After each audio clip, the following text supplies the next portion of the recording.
Jadi, uterus atau rahim itu ada bagian yang paling bawah yang menonjol ke arah vagina itu disebut dengan serviks.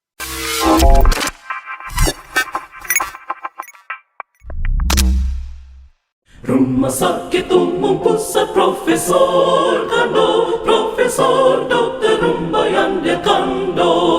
Rumah Sakit Pendidikan Rujukan Nasional, terpercaya masyarakat luas. Kepuasan pasien di atas segala-galanya, keselamatan pasien selalu dijunjung tinggi. Majulah RSUP Kando, Rumah Sakit Pendidikan Nasional. Majulah Rumah Sakit Kando, rumah sakit pilihan masyarakat. Majulah RSUP Kando, Rumah Sakit Pendidikan Nasional. Majulah Rumah Sakit Kando, rumah sakit pilihan masyarakat. Halo sahabat Promkes dimanapun Anda berada, jumpa lagi dengan saya Dr. Seklin dalam acara Promkes Bercerita. Sahabat Promkes, kali ini kita kedatangan seorang narasumber yang sangat kompeten, yang sangat memiliki kapasitas terkait dengan topik kita kali ini mengenai kanker leher rahim atau dalam bahasa ilmiah disebut dengan kanker serviks. Nah, untuk itu kami ucapkan selamat datang kepada Dr. Susana Patricia Mongan, spesialis obstetri ginekologi, konsultan onkologi. Selamat datang, Dok. Terima kasih, dokter. Sehat-sehat selalu, Dok ya. Iya, puji Tuhan. Sibuk, Dok ya. Iya.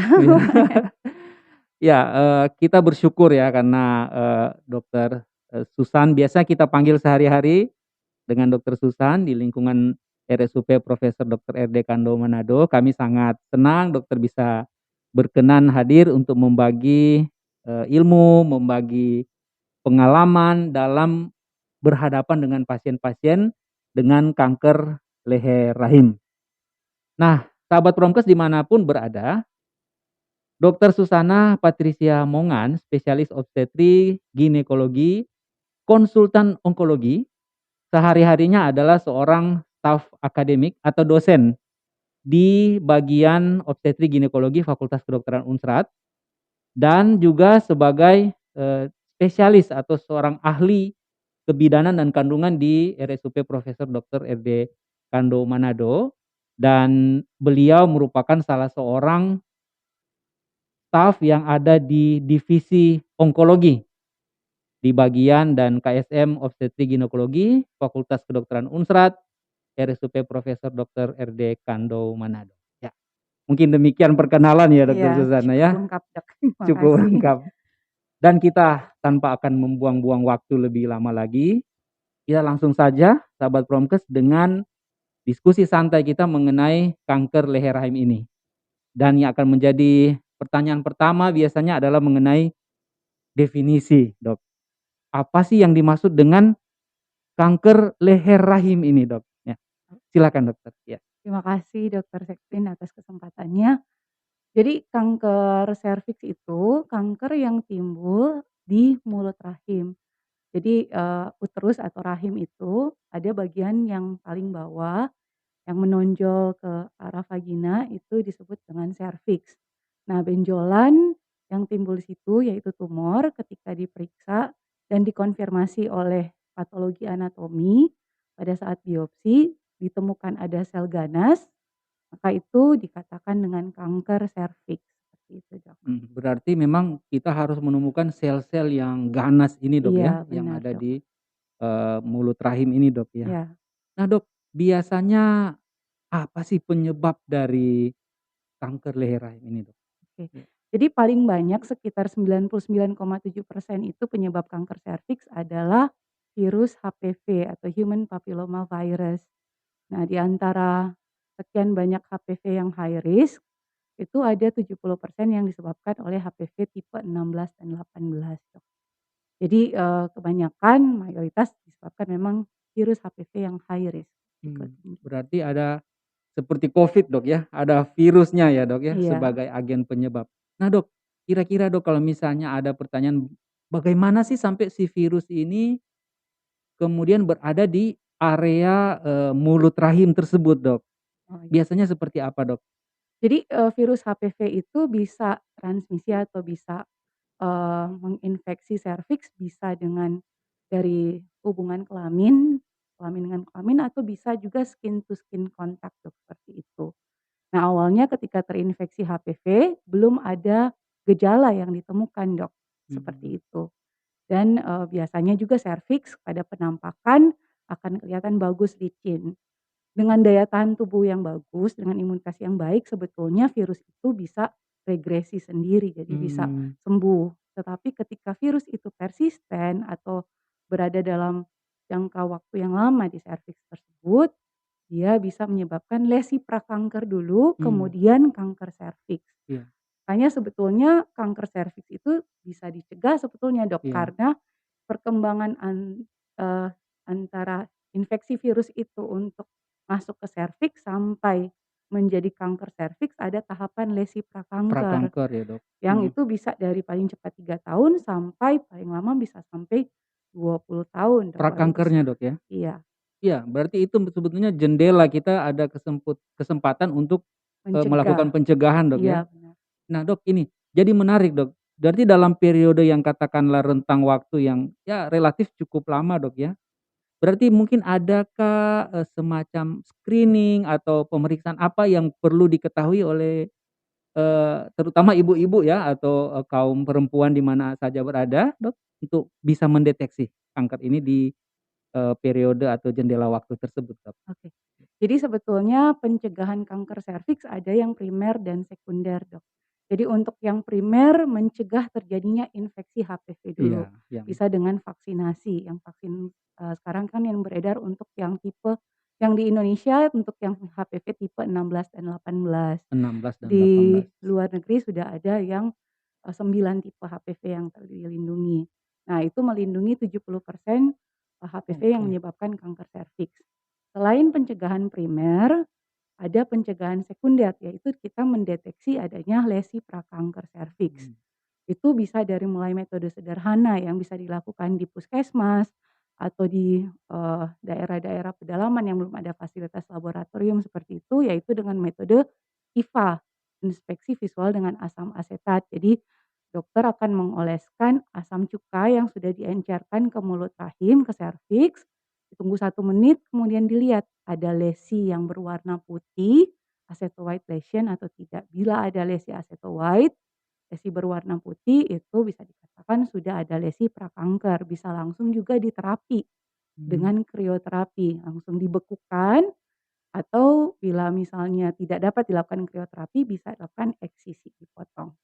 Kemudian yang mungkin juga sudah lazim sering dikenal dengan pap smear, Dok. iya, Bisa betul. pap smear konvensional atau juga ada yang pap smear yang sudah berbasis cairan atau thin prep. Kalau pap smear konvensional seperti biasa diambil, sampel hanya dioleskan saja di serviks, sebetulnya tidak nyeri, Dok. Mungkin agak kurang nyaman Kurang ketika nyaman, ya. dipasang spekulum untuk melihat serviksnya, tetapi cara pengambilannya, pengolesan Mmm, dengan sampelnya di-swab di serviks itu tidak agak nyeri, mmm, kemudian ditaruh di mikroskop, dibawa ke laboratorium, diperiksa apakah ada lesi prakanker atau tidak. mmm, Perkembangan dari pap smear yaitu dengan berbasis cairan sama juga, tetapi memang agak lebih mahal dan memakai cairan khusus untuk, pemeriksaannya. Semua itu untuk melihat sel-sel yang ada di serviks apakah ada ditemukan lesi prakanker.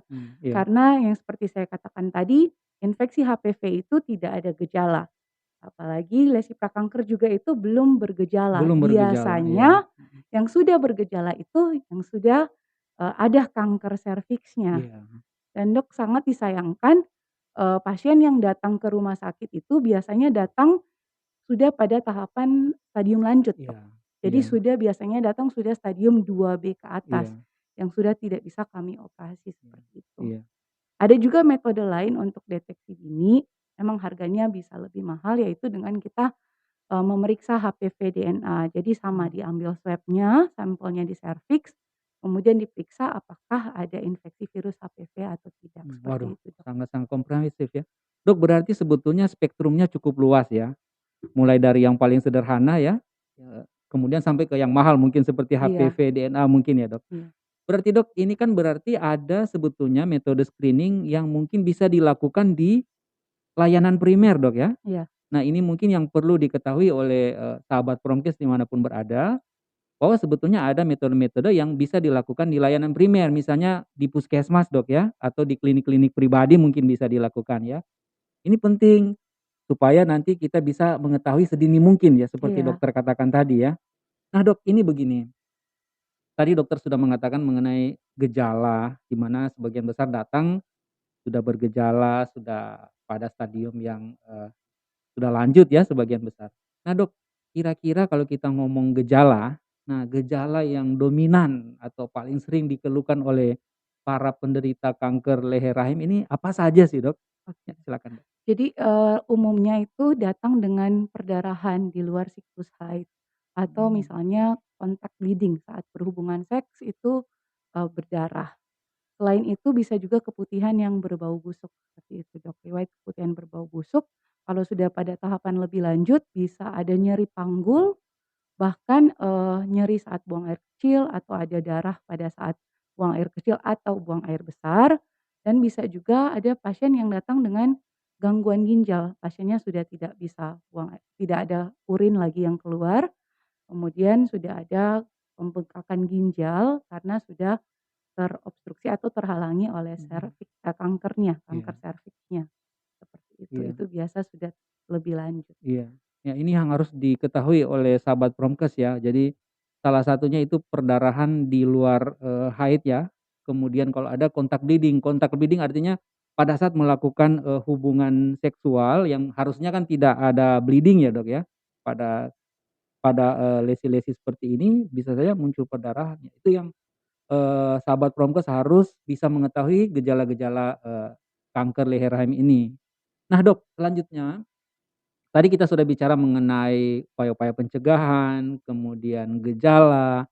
Nah, tentu yang menjadi pertanyaan awam dan yang paling sering dikhawatirkan adalah pengobatannya, Dok. Apakah kanker leher rahim ini masih dapat diobati? Kira-kira bagaimana perjalanannya? Silakan, Dok. Oke, terima kasih, Dok.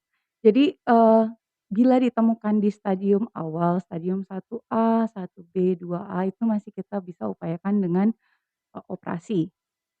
Tetapi bila sudah ditemukan stadium 2B ke atas, biasanya itu, dengan metode radiasi, dengan penyinaran.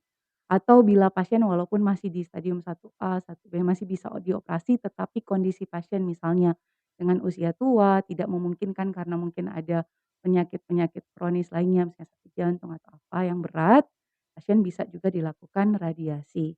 Radiasi bisa dibantu dengan kemoterapi, jadi kemoradiasi, seperti itu.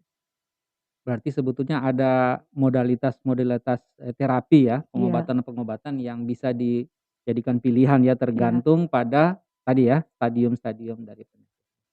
Nah, sahabat Promkes dimanapun Anda berada sangat komprehensif ya, sangat clear apa yang dijelaskan tadi oleh Dokter Susan mengenai kanker leher rahim ini. Dan kita sudah masuk di penghujung, diskusi santai kita saat ini. Oleh karena itu kami berikan kesempatan kepada Dokter Susan, mungkin ada pesan-pesan kepada masyarakat yang ingin disampaikan, kami persilakan. iya. Silakan.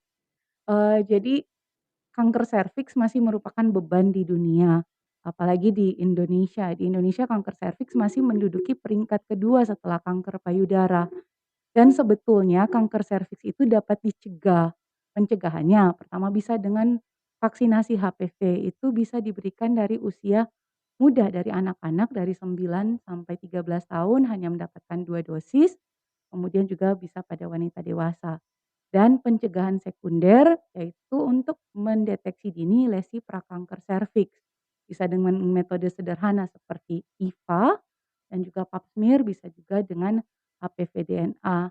Jadi sebetulnya, wanita yang sudah aktif secara seksual sebaiknya memeriksakan diri rutin, ke dokter, bisa dokter puskesmas, bisa dokter umum, bisa juga dokter spesialis kandungan untuk mendeteksi dini lesi prakanker ini, dengan melakukan screening yang ada, seperti itu, Dok. Semoga dengan adanya kita melakukan pencegahan primer dan sekunder ini, diharapkan angka kejadian kanker serviks itu akan menurun, bahkan bisa tidak ada sama sekali, semoga. Iya, Terima baik. kasih, Dok. Semoga Dok ya semakin banyak, masyarakat yang awas waspada lah ya Iya. terhadap, penyakit kanker leher rahim ini. Baik, Bapak Ibu sahabat Promkes dimanapun Anda berada, atas nama Instalasi Promosi Kesehatan dan Pemasaran RSUP Profesor Dr. R.D. Kando Manado, dengan ini kami mengucapkan banyak terima kasih kepada Dr. Susana Patricia Mongan, spesialis obstetri ginekologi konsultan onkologi, yang saat ini telah berkenan menyediakan waktu dan telah bersedia membagi ilmu dan informasi yang pastinya bermanfaat untuk kita semua. Semoga dokter selalu sehat, bersama keluarga selalu diberkati, Dok ya. Amin. Terima kasih. Sahabat Promkes, demikian edisi kita kali ini, dan kita akan berjumpa lagi dalam edisi-edisi selanjutnya. Salam sehat. Rumah Sakit Umum Pusat Profesor Kando, Profesor Dr. Rumayan Belkando, Rumah Sakit Rujukan Nasional, memberikan pelayanan medik keperawatan dan penunjang,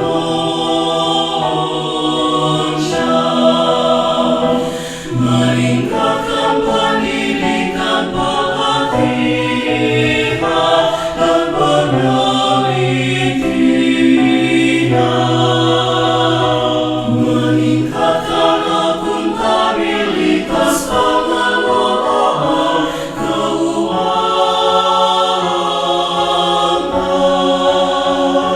meningkatkan kesejahteraan karyawan, mengembangkan sarana dan prasarana rumah sakit.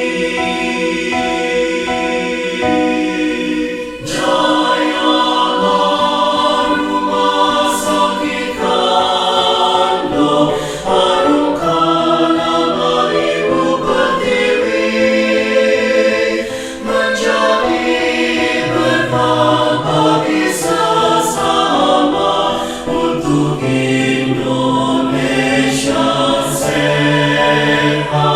Majulah